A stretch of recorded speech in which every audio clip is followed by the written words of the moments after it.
तोंडाला पाणी सुटणारा झणझणीत तांबडा रस्सा आणि सोबतीला ओल्या नारळाचा खास सुवास. नेहमीच कोरड्या खोबऱ्याचं मटण रस्सा करतो, पण ओल्या नारळाच्या वाटणाला एक वेगळीच चव असते. ओल्या नारळामुळे मटणाच्या रश्श्याला छान घट्टपणा येतोच आणि एक मस्त सुवासिक आणि चविष्ट ग्रेव्ही तयार होते. मग आज आपण बनवणार आहोत एकदम रसरशीत, चमचमीत आणि ओल्या नारळाच्या वाटणातलं खमंग मटण. त्याची चव अगदी जिभेवर रेंगाळत राहते. आणि हो, चॅनलवरती जर नवीन असाल तर चॅनलला नक्की सबस्क्राईब करायला विसरू नका. चला तर मग वेळ न घालवता थेट वळूयात आपल्या रेसिपीकडे. नमस्कार मंडळी, माझ्या स्वयंपाकघरामध्ये तुम्हा सर्वांचं मनापासून खूप खूप स्वागत. ओल्या नारळाचा रस्सा बनवण्यासाठी इथे आपण घेत आहोत 1 किलो मटण घेतलेलं आहे आणि स्वच्छ धुवून घेतलेलं आहे. स्वच्छ धुवून घ्यायचं चांगलं. आणि याच्यात आता 2 चमचे मी आलं लसूण पेस्ट घेतलेली आहे. हळद मी 2 चमचे घातलेले आहे. बिलकुल कडू होत नाही हळद घातल्याने. आणि खडे मीठ घालणार आहे. खडे मिठानं मटण खूप छान बनते. स्वादानुसार घालायचं आहे आणि छान आता मिक्स करून घ्यायचं आहे. आता हे छान मिक्स करून घेतलेलं आहे. 15 ते 20 मिनिटात हे बाजूला ठेवूया आणि आपण वाटण तयार करून घेणार आहोत. आता वाटणसाठी लागणारे साहित्य पाहूया. इथे मी 1 किलो मटणसाठी 3 ते 4 मोठे कांदे पातळ काप करून घेतलेले आहेत. 2 टमाटर घेतलेले आहेत उभे काप करून आणि 1 ओला नारळ पातळ असे चिरून घेतलेला आहे. लसूण घेतलेला आहे 25 ते 30 पाकळ्या लसूण आहे. 1 इंच आलं घेतलेलं आहे. हे आता सर्व आपण कढईमध्ये भाजून घेणार आहोत. कढई मी गॅसवरती चढवलेली आहे. थोडंसंच तेल घालायचं आहे, जास्त तेल घालायचं नाही. कांदा याच्यात घालूया. आता कांदा घालून भाजून घ्यायचा आहे थोडंसं लालसर होईपर्यंत. हे पहा, छान लालसर कलर आलेला आहे. जास्तही लाल करायचा नाही. टमाटर घालून घेऊया. टमाटर तुम्हाला आवडत असेल तर घाला, नाही घातलं तरी चालेल. टमाटर आता याच्यात भाजून घ्यायचं आहे. कांदा आणि टोमॅटो छान भाजलेला आहे. आता हे खोबरं याच्यातच भाजून घ्यायचं आहे. हे आता छान भाजून घेऊया. असं भाजल्याने खूप छान मसाल्याला चव येते. आणि लसूण याच्यातच घालूया, म्हणजे लसूण छान भाजून निघतो. फक्त आलं नंतर टाकायचं आहे. आणि आता याच्यातच सफेद तीळ घालून घेऊया. तुम्ही नंतर याची पावडर बनवून नंतरही घालू शकता, पण याच्यातच आता भाजून निघतील. मी याच्यातच घातलेले आहेत. आता हे छान भाजलेलं आहे. थंड होऊन द्यायचं आहे याला.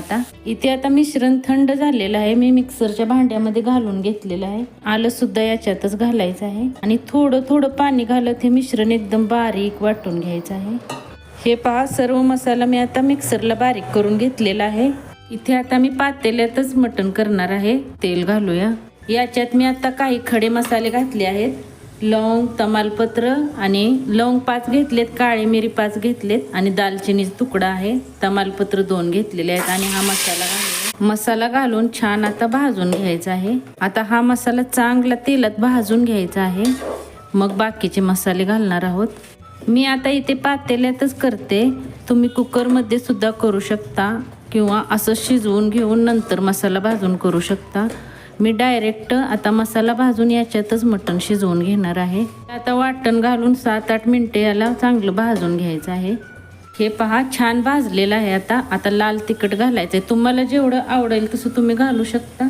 जिरा पावडर 2 चमचे घेतलेले आहे. मटण मसाला 1 चमचा, गरम मसाला 1 चमचा आणि छान मिक्स करून घ्यायचं आहे. आता हे छान मिक्स केलेलं आहे. आता पाणी घालून थोडंसं शिजून द्यायचं आहे मसाला. छान तेल सुटेपर्यंत आता हा मसाला भाजून घ्यायचा आहे. हे पहा, मसाला आता छान भाजलेला आहे. आपण आता हे मटण मॅरिनेट करायला ठेवलेलं ते घालून घेऊया आणि मिक्स करायचं आहे चांगलं. असं मसाल्यात चांगलं मिक्स करून घेऊया. तुम्हाला जर कुकरमध्ये करायचे असेल तर 3 ते 4 शिट्ट्या करा आणि गरम पाणीच घाला, थंड पाणी घालू नका. मी आता असं डायरेक्टच करणार आहे. आता हे छान मिक्स केलेलं आहे. हे पहा, आता छान मिक्स केलंय. आता हे असं झाकून ठेवायचं आहे. आता याच्यावरती असं ताट झाकायचं आहे. तुम्ही याच्यात पाणी घालू शकता. मी आता याच्यात पाणी ओतणार आहे. हे पहा, पाणी असं घातले ना की पाणी गरम होतं आणि याच्यात गरमच पाणी घालायचं आहे, थंड पाणी घालायचं नाही. आणि गॅसची फ्लेम कमी ठेवून चांगलं पाणी सुटेपर्यंत असंच झाकून ठेवायचं.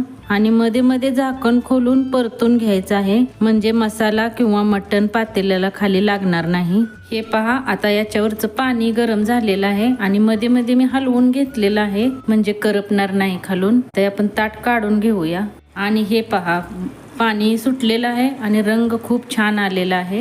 हे पहा, आता आपण मिक्स करून घेऊया, मध्ये मध्ये हलवून घ्यायचं आहे, नाहीतर करपेल। छान पाणी सुटले हे पहा आणि मसाला मटणात छान मुरलेला आहे, त्यामुळे असं भाजून घ्यायचं। असं मसाला खूप छान याच्यात मुरतो मटणात। आता याच्यात हेच गरम पाणी घालायचं आहे, थंड पाणी घालायचं नाही।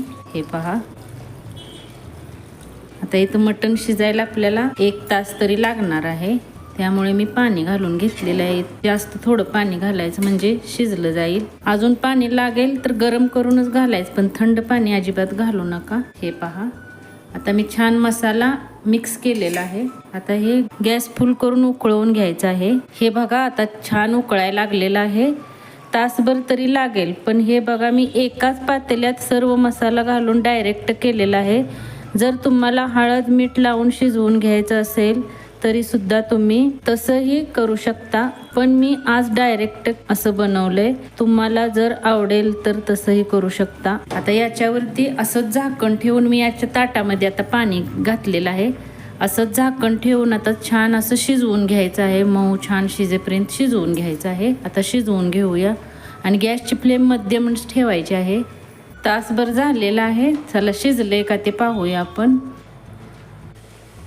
हे पहा, छान मऊ असं शिजलेलं आहे। आपण आता गॅस बंद करूया। इथे गॅस बंद केलेला आहे, जितका रस्सा हवा आहे तितका तुम्ही पाणी वाढवू शकता, पण गरमच पाणी घाला।